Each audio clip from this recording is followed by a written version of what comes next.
Bentrovati al meteo. Alta pressione è ancora presente sull'Italia ma in indebolimento, ne conseguiranno nuvolamenti ma il tempo si manterrà comunque stabile. Vediamo il dettaglio di domenica 13 ottobre.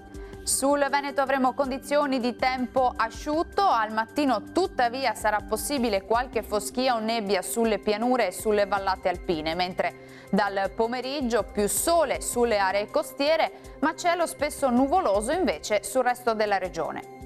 Temperature minime tra 8 e 14 gradi, massime tra 20 e 23 gradi.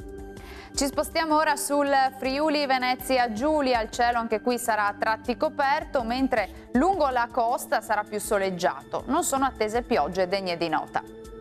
Temperature in calo, minime tra 11 e 17 gradi, massime sui 21 gradi circa.